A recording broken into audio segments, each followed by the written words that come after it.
Hello everyone, welcome back to the channel business organisation की unit 2। हम इस video में कंटिन्यू करने वाले हैं। इससे पहले भी काफी सारी वीडियोस में काफी सारे टॉपिक्स हम कवर कर चुके हैं। उम्मीद करता हूँ सभी वीडियोस आपने देख ली होंगी। अगर आपने वीडियोस नहीं देखी है, फिर कोई भी वीडियो आपकी मिस हो गई है, तो एक प्लेलिस्ट बनी हुई है बिजनेस ऑर्गेनाइजेशन के नाम से, वहां से जाकर उन सभी वीडियोस को देख सकते हैं। आगे बढ़ने से पहले मेरे पास कुछ महत्वपूर्ण जानकारी है जो मुझे आपको देनी है और आपको उसको ध्यान से सुनना है और समझना है। तो काफी सारे लोगों की ये परेशानी रहती है, उनको ये समझने में बड़ी परेशानी होती है कि चैप्टर 1 2 3 है या फिर यूनिट 1 है 2 है, कैसे चल रहा है सब। तो मैं आपको फिर से बता देता हूँ। इससे पहले वाले पार्ट में हालांकि मैंने वो बता दिया है, राइट। तो अभी भी मैंने कुछ कमेंट्स देखी, लोगों को थोड़ी कंफ्यूजन हो रही, कोई बात नहीं, मैं बता देता हूँ। अगर आपने यूनिट 1 इस चैनल पर पढ़ ली है, बिजनेस ऑर्गेनाइजेशन की यूनिट 1 की जो भी वीडियोस थी इससे पहले वाली सारी वीडियोस, तो यूनिट 1 में आपका चैप्टर 1 2 और 3 कंप्लीट हो चुका है, राइट। यूनिट 1 के अंदर चैप्टर 1 2 और 3 था, वो हमने अच्छे से कंप्लीट कर लिया। यूनिट 1 हमारी कंप्लीट हो गई। अब यूनिट 2 के अंदर जो कि हमारी अभी चल रही, चैप्टर 4 से ये शुरू हुई। चैप्टर 4 5 6 7 8 9 10 11, यानी कि चैप्टर 4 से लेके चैप्टर 11 तक हमारी यूनिट 2 ही चलेगी। और मैं आपको साथ में बताता हुआ चलूंगा कि ये हमारा चैप्टर 5 है या फिर चैप्टर 4 है। तो हमने अभी तक चैप्टर 1 2 3 कंप्लीट कर लिया है, ये हमारा चैप्टर 4 चल रहा है। जब हम 5 चैप्टर पर आएंगे तो मैं वो भी आपको बताऊंगा। इसी तरीके से चैप्टर 11 तक हमारी यूनिट 2 ही चलने वाली है, राइट। अब इसके अतिरिक्त कोई भी प्रश्न, कोई भी समस्या आपकी है तो वो आप कमेंट में लिख सकते हैं। कमेंट में ही मैं आपके उस प्रश्न या फिर उस समस्या का समाधान करने का पूरा प्रयास करूंगा। काफी शुद्ध हिंदी बोल दी मैंने। अब बात करते हैं इस वीडियो में जो हमें टॉपिक कवर करना है, वो है essentials of a successful businessman, ठीक है। तो टॉपिक हमारा बहुत सिंपल सा है, बहुत ज्यादा इंपॉर्टेंट टॉपिक है, काफी ज्यादा पूछा जाता है एग्जाम में। 5 to 10 मार्क्स में क्वेश्चन बहुत इजीली पूछा जा सकता है, राइट। तो टॉपिक इंपॉर्टेंट है, सबसे पहली बात। अब है क्या टॉपिक में, काफी ज्यादा इजी है। अभी तक हमने बिजनेस के बारे में काफी सारी चीज जानी, क्या स्कोप है, क्या इंपॉर्टेंस है, क्या बिजनेस एक्चुअल में होता है, ठीक है, कैसे कैसे सब चीजें रहती हैं, क्या स्टेप्स होते हैं, सब चीजें हम पढ़ चुके हैं। अब वो बिजनेस जो है उसको चलाना बहुत ज्यादा इंपॉर्टेंट है, उसकी ग्रोथ बहुत ज्यादा इंपॉर्टेंट है, ठीक है। उस बिजनेस के साथ जो भी उसने सोचा है, जो भी जिसने बिजनेस शुरू किया था उसने बहुत सारी चीजें सोची होंगी, ये ऑब्जेक्टिव रहे होंगे, कुछ उसके एम रहे होंगे। तो उन सभी चीजों को पूरा करने के लिए एक पर्सन हमारा होता है, वो है बिजनेसमैन, ठीक है। अब बिजनेसमैन में कुछ क्वालिटीज होनी जरूरी हैं, क्योंकि वो जो ग्रोथ उसने सोची है, वो जो ऑब्जेक्टिव्स उसने सोचे हैं, वो सब चीजें ऐसे ही नहीं हो जाएंगी कि एक बिजनेस हमने स्टार्ट करके छोड़ दिया और हम अपने कहीं अलग मजे कर रहे हैं, ऐसा नहीं होता है। तो जो हमारा बिजनेसमैन है या फिर कह सकते हैं जो एंटरप्रेन्योर है, जो प्रमोटर है, ठीक है, मोटा मोटा समझो एक बिजनेसमैन है, तो उसमें कुछ क्वालिटीज होनी जरूरी है, आवश्यक है, जिससे कि जो भी उसने ऑब्जेक्टिव्स सोचे हैं, जो भी उसका मकसद उसने सोचा था कि उसको अपना बिजनेस शुरू करने के बाद ये सब चीजें करनी है, तो वो तभी पूरी होंगी जब उसके खुद के अंदर कुछ क्वालिटीज होंगी। बस वही क्वालिटीज हम यहाँ पर पढ़ने वाले हैं। क्वेश्चन बिल्कुल डायरेक्ट पूछा जाएगा, what are the essentials of a successful businessman, explain, ठीक है। 5 to 7 मार्क्स, 8 मार्क्स, 10 मार्क्स, बहुत इजीली क्वेश्चन आपसे पूछ लेंगे। तो सबसे पहले अगर हम बात करें एक सक्सेसफुल बिजनेस में क्या चीज होनी चाहिए, वो है नॉलेज ऑफ बिजनेस। सबसे ज्यादा इंपॉर्टेंट है कि जो बिजनेसमैन है, जिसका वो बिजनेस है, अगर उसको अपने बिजनेस की ही नॉलेज नहीं होगी तो फिर क्या हम उससे कुछ एक्सपेक्ट करेंगे, ठीक है। सिंपल सी बात है भाई, कहने को आप एक बिजनेस के मालिक हो, ठीक है, लेकिन आपको आपके बिजनेस की कोई नॉलेज नहीं है, तो आप उसको आगे क्या लेके जाओगे, दुनिया ही आपको पागल बना जाएगी, ठीक है। तो ऐसे नहीं होने वाला। तो एक जो सक्सेसफुल बिजनेसमैन होगा उसको अपने बिजनेस की नॉलेज बहुत अच्छे से होनी चाहिए, वही सब चीजें यहाँ पर लिखी है। The businessman should have thorough understanding of his business. एक बिजनेसमैन के अंदर अपने ही बिजनेस के बारे में कि एक डीप नॉलेज होनी चाहिए कि क्या उसने बिजनेस किस तरीके से शुरू किया, क्या उसकी ऑब्जेक्टिव्स रहे, क्या क्या उसको करना है, कैसे कैसे सब चीजें करनी है, वो उसको समझ में आना चाहिए। He should be clear about the aims and objectives of the organisation. जो चीज मैंने बोली वही चीज यहाँ पे लिखी है। He should be clear about the aim, जो भी उसने एम्स ऑब्जेक्टिव्स उसके हैं उनको लेकर वो बिल्कुल क्लियर हो। कोई चीज करनी है उसको पता होनी चाहिए, कैसे करनी है वो भी पता होनी चाहिए, प्रॉब्लम आए तो कैसे कैसे उसको टैकल करना है वो सब चीजें उसको पता हो। ही should have a thorough understanding of different functional areas. अब हमने बिजनेस के अंदर के फंक्शनल एरियाज भी पढ़े, कितने डिपार्टमेंट्स होते हैं, क्या फंक्शनल एरियाज होते हैं, क्या क्या एक्टिविटीज होती हैं, उन सब चीजों के बारे में भी उसको एक डीप नॉलेज होनी चाहिए। तो सबसे पहला ये हमारा एक पॉइंट हो गया जो कि एक सक्सेसफुल बिजनेसमैन के अंदर होनी चाहिए, एक एसेंशियल ये हमारा हो गया। बात करते हैं नंबर 2 पॉइंट की, जो कि इंप्रेसिव पर्सनालिटी।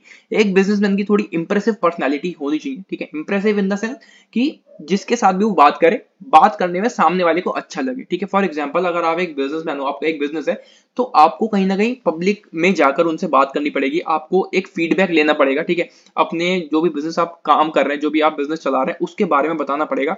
तो वो ऐसे ही नहीं होता, ठीक है। आप अपनी डेली लाइफ में भी अगर देखें तो सामने वाला पर्सन आपसे तभी बात करेगा जब आप उससे प्यार से बात करोगे। हर एक को इज्जत चाहिए आज के समय में, ठीक है। एक प्लीजिंग पर्सनैलिटी अगर आप रखोगे तो वहां पर आपका बिहेवियर, ठीक है, वे ऑफ टॉकिंग अच्छा होना चाहिए, ठीक है। कुछ क्वालिटीज छोटी छोटी रहती हैं, बहुत ऐसा नहीं कि बहुत आपको परफेक्ट बनना है, पर एक इंसानियत वाली जो चीज होती है, एक नॉर्मल जो आप अच्छे से बिहेव करते हो वो वहां पर होना चाहिए, ठीक है, एक बिजनेसमैन के अंदर भी। पढ़ते हैं, अब pleasing personality is always an asset, ठीक है, एक प्लीजिंग पर्सनैलिटी हमेशा एक एसेट रहता है, मतलब एक बहुत अच्छी चीज वो रहती है। Personality includes various qualities and talents which are necessary for making a businessman successful. तो यहाँ पर्सनैलिटी में काफी सारी चीजें आएंगी, ठीक है, कुछ क्वालिटीज आएंगी, कुछ टैलेंट्स आएंगे जो कि एक बिजनेसमैन को सक्सेसफुल बना सकते हैं, ठीक है। आगे the businessman should be able to impress people and should be able to get all round cooperation from them. तो एक जो बिजनेसमैन होगा, अगर वो प्यार से सबके साथ एक व्यवहार रख रहा है, ठीक है, अच्छे से वो सही से बात कर रहा है सबसे, ठीक है, प्यार से बात कर रहा है, रेस्पेक्ट कर रहा है सामने वाले की, तो उसको काफी सारे लोगों से कोऑपरेशन मिलेगा। अगर आप खड़ूस हो बहुत ज्यादा, एक कहते हैं ना खड़ूस वर्ड आपने सुना होगा, ठीक है, किसी के साथ भी सीधे मुंह बात ना करना, बहुत टेढ़े मेढ़े जवाब देना, ठीक है, तो ऐसे लोगों के साथ जो भी फ्रेंड सर्कल उनका होता है, जो भी कलीग्स उनके होते हैं, वो सही से उनके साथ नहीं रहते, ठीक है, उनको थोड़ी हेल्प चाहिए तो सामने वाला बहाना बना देगा। लेकिन वहीं अगर आप दूसरे की इज्जत कर रहे हो, ठीक है, उसकी हेल्प कर रहे हो, उससे प्यार से बात कर रहे हो, तो वो आपको पूरा कोऑपरेट करेगा, ठीक है, आपकी और ज्यादा हेल्प करेगा, उसका मन करेगा आपसे बात करने का। तो ये चीजें होनी जरूरी है। He should be friendly with his employees and customers, तो उसको एक फ्रेंडली बिहेवियर रखना है अपने एम्प्लॉयज के साथ भी एज वेल एज अपने कस्टमर्स के साथ भी, ठीक है, यही हमारी अपनी डेली लाइफ की भी चीजें हैं। तो हर एक इंसान को इज्जत चाहिए, ठीक है, प्यार से उसके साथ सामने वाला बात कर ले, जो भी उसको हेल्प चाहिए जरूरत के समय वो काम आ जाए, फिर दूसरे को अगर हेल्प चाहिए तो वो भी काम आ जाएगा। तो ऐसी दुनिया चलती है। जो ऐसे नहीं करता वो फिर थोड़ा अकेले में ही रहता है, ठीक है। आप बहुत अच्छे सब चीज समझते होंगे क्योंकि आज की लाइफ में ये सब चीजें बहुत कॉमन हो गई है, राइट। तो करना, कमेंट करना, कुछ अगर बताना चाहो तो बता सकते हो, और हो सकता है उस पर कुछ वीडियोस भी ले आए फिर ऐसे कुछ टॉपिक्स पर, अगर आपको पसंद है ऐसे कुछ टॉपिक्स पर बात करना तो आप बता सकते हो, वो भी हम वीडियो बना सकते हैं, ठीक है। तो बात करेंगे सब लोग ऐसी साथ में। नंबर थर्ड पॉइंट है हार्ड वर्किंग, ठीक है। अब जो बिजनेसमैन हमारा वो हार्ड वर्किंग होना चाहिए, ठीक है। हार्ड वर्किंग यानी कि बिल्कुल मेहनत से वो अपना काम करे, जो उसने काम सोचा है अपने बिजनेस के साथ, जो भी ऑब्जेक्टिव्स हैं, जो भी एम्स उसके हैं, उनको लेकर वो एक अच्छे से उसकी तरफ मेहनत करे। सिर्फ बातों से नहीं होगा, ठीक है। जो एम्प्लॉयज उसने रख रखे हैं सिर्फ उनसे वो कहता रहे हाँ ये करो वो करो ऐसे करो वैसे करो, ऐसे कुछ नहीं होने वाला, ठीक है। उसको खुद भी वो काम करना पड़ेगा, ठीक है। There is no substitute for hard work, ठीक है। सिंपल सी बात है, हमारी डेली लाइफ में भी हमारे टीचर्स ने कई बार ये हमसे बात कही है कि इसका कोई सब्स्टिट्यूट नहीं है। इसके ये जो हार्ड वर्क है इसके अलावा कुछ और ऐसा ऑप्शन नहीं है जो आप कर सको, ठीक है। वो हार्ड वर्क आपको करना ही पड़ेगा। Success and hard work go together, line सारी आपको सुनी हुई होंगी आपकी स्कूल लाइफ में, आपसे किसी ना किसी ने ये बात कही होगी, ठीक है। जो सक्सेस है और जो हार्ड वर्क है ये एक साथ चलते हैं, ठीक है। अगर आप हार्ड वर्क करोगे तो आपको सक्सेस मिलेगी, अगर आप हार्ड वर्क नहीं कर रहे हो, लेजीपन वहां पर आ गया, ठीक है, दूसरे से बस कह रहे हो कि हाँ तू ऐसा कर ले तू वैसा कर ले, तो वहां पर सक्सेस भी आपको कहीं ना कहीं दूर ही दिखाई देगी, वहां भी आप उसको टच नहीं कर पाओगे। He should be dedicated to his work, वो अपने वर्क की तरफ पूरा डेडिकेशन के साथ काम करे। His hard work will motivate his employees to work with the same zeal, तो जो हार्ड वर्क वो करेगा उससे उसके एम्प्लॉयज भी मोटिवेट होंगे। वो जो काम कर रहा है, हार्ड वर्क कर रहा है, वो उसके बिजनेस में दिखेगा ही दिखेगा, साथ में जो एम्प्लॉयज है वो उसको देख के मोटिवेट होंगे कि हमारा जो बिजनेसमैन है, ठीक है, या फिर जो हमारा कह सकते हैं जो सुपीरियर एक तरीके से वो कहलाएगा, ठीक है, जिसका बिजनेस है वो खुद पर्सन काम कर रहा है, ठीक है, तो उससे देख के एम्प्लॉयज भी खुद मोटिवेट होंगे और उसी सेम एनर्जी के साथ वो भी काम करेंगे। तो अल्टीमेटली जो बिजनेसमैन उसी का फायदा होना है, क्योंकि वो पूरा बिजनेस उसी का है, और वो बिजनेस जब आगे बढ़ेगा तो बिजनेसमैन का भी फायदा है और उन सारे एम्प्लॉयज का भी फायदा है, राइट। तो तीन हमारी एसेंशियल्स हो गए। आगे बढ़ते हैं फोर्थ पॉइंट की तरफ, जो कि initiative and decision making power. अब ये जो हमारा सक्सेसफुल बिजनेसमैन है ये तभी बन सकता है जब इसके अंदर एक इनिशिएटिव और डिसीजन मेकिंग पावर हो। इनिशिएटिव और डिसीजन मेकिंग होता क्या है? इनिशिएटिव यानी कि एक फर्स्ट मूव, ठीक है। मान लो कोई भी प्रॉब्लम आ गई, तो अब एक सिचुएशन होती है कि मान लो 4-5 लोग बैठे हुए हैं, कोई प्रॉब्लम आ गई, तो 4-5 जो भी है वो सिर्फ बैठे हुए ही है, ठीक है। बस एक दूसरे सब लोग बोल रहे हैं कि हाँ भाई ऐसा कर लेते हैं ऐसा कर लेते हैं, तू ऐसा कर ले तू ऐसा कर ले, ये नहीं करना है। वहां पर आपको इनिशिएट करना है, आपको फर्स्ट स्टेप लेना है उस प्रॉब्लम को सॉल्व करने की तरफ, ठीक है। आपको फर्स्ट स्टेप लेना है कि हाँ मैं देखता हूँ मेरे पास कोई सॉल्यूशन है, तुम सब मेरा यहाँ पर हेल्प करो और मैं इसको आगे बढ़ाऊंगा, ठीक है, इस प्रॉब्लम को सॉल्यूशन मैं दूंगा, ठीक है। तो आपको वो इनिशिएटिव लेना है कि हाँ बैठना नहीं है, हमें कुछ करना है। वही डिसीजन मेकिंग पावर हो गई। आपको डिसीजन लेना है उस समय, ठीक है, एट द पॉइंट आपको डिसीजन लेना है। जो भी प्रॉब्लम आपको आई है वो आपको सॉल्व करनी है, एक दूसरे पर थोपना नहीं है कि भाई तू कर ले ऐसे कर ले वैसे कर ले, कुछ नहीं, आपको वो करना है। अब businessman has to tackle many problems every day, एक बिजनेसमैन को कई सारी प्रॉब्लम्स जो है टैकल करनी पड़ती हैं हर एक दिन में।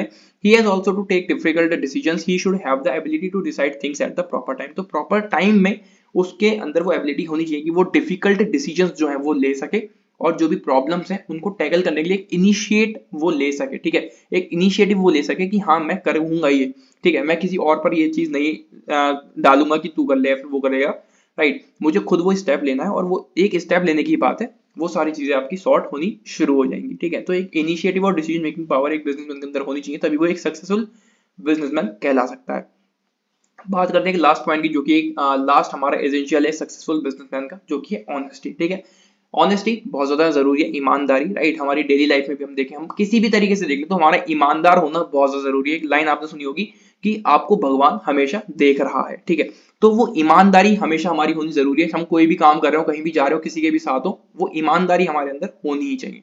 This is one of the most essential qualities a businessman must have. तो ये भी एक काफी ज्यादा एक एसेंशियल है, या फिर कह सकते हैं एसेंशियल क्वालिटी है बिजनेसमैन में जो होनी चाहिए। We should be honest in his dealings with others. तो यहाँ पर हम बिजनेस के पॉइंट ऑफ व्यू से देख रहे हैं, तो हम बिजनेस की यहाँ पर बात करते हैं। तो वो जो बिजनेसमैन है वो ऑनेस्ट रहे अपने काम की तरफ, ठीक है, अपने एम्प्लॉयज की तरफ। जो भी वो प्रोडक्ट बना रहा है उसमें भी वो ऑनेस्टी दिखाई, जैसा उसने कहा था, जैसा उसने एडवर्टाइज किया था, जैसा उसने बताया था सब लोगों को, वैसा ही वो प्रोडक्ट सामने ऑफर करे, ठीक है। ऐसा नहीं कि उसने बोला कुछ और है, ठीक है, दिखाया कुछ और है और एक्चुअल में वो प्रोडक्ट कुछ और ही दे रहा है, ठीक है, कुछ धोखाधड़ी उसमें कर रहा है। तो ये सब चीजें भी वहां पर नहीं होनी चाहिए। If a businessman sells his goods on false promises or on the basis of advertisements, he will not be able to retain the customer for long. तो अगर वो ऐसा करेगा कि उसने दिखा कुछ और दिया, बताया कुछ और था, एडवर्टीजमेंट्स कुछ और थे, लेकिन बेच कुछ और ही रहा है, तो वो कस्टमर्स तो कुछ ही दिन में चले जाएंगे, ठीक है। बहुत लंबे समय तक वो कस्टमर वहां नहीं रुकने वाले, राइट। तो ऑनेस्टी का होना बहुत ज्यादा जरूरी है, उसकी खुद की लाइफ में भी, लोगों के साथ भी। लोग कौन कौन, जो एम्प्लॉयज हैं वो भी, जो सामने पब्लिक है, जो उसके प्रोडक्ट्स को यूज कर रहे हैं वो लोग भी, अपने काम के लिए वो ऑनेस्ट रहे। तो ये थे कुछ एसेंशियल्स एक सक्सेसफुल बिजनेसमैन के, राइट। तो हमने यहाँ पर 5 पॉइंट जाने, कौन कौन से। नॉलेज ऑफ बिजनेस, एक सक्सेसफुल बिजनेसमैन वो तभी हो सकता है जब उसको अपने नॉलेज हो बिजनेस की। इंप्रेसिव पर्सनैलिटी उसकी होनी चाहिए। हार्ड वर्किंग वो होना चाहिए। Initiative and decision making power उसमें होनी चाहिए। और एक लास्ट एसेंशियल है जो कि ऑनेस्टी, वो तो होनी ही चाहिए, सबसे ज्यादा इंपॉर्टेंट है, राइट। तो ये थे हमारे कुछ एसेंशियल सक्सेसफुल बिजनेसमैन के। मैंने आपको बता दिया, क्वेश्चन बिल्कुल डायरेक्ट पूछा जाता है, what are the essentials of a successful businessman, explain. तो 5, 6, 7, 8, 9, 10 मार्क्स से ये क्वेश्चन बहुत इजीली पूछा जा सकता है। 10 मार्क्स में ही पूछ रहा है तो आप ये 5 पॉइंट्स से थोड़ा और 1-2 पॉइंट्स आगे बढ़ सकते हैं। जैसे आप कह सकते हैं कोऑपरेटिव वो हो सकता है, ठीक है।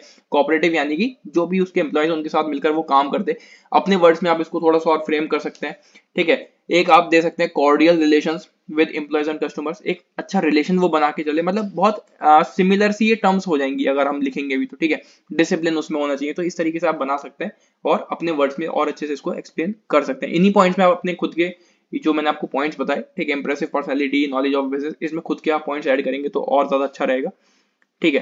तो इंपॉर्टेंट टॉपिक है, इसको आप अच्छे से प्रिपेयर करें। तो बस इस वीडियो में इतना ही, मिलते हैं अगली वीडियो में। Till then take care and bye bye and all the very best for your exams.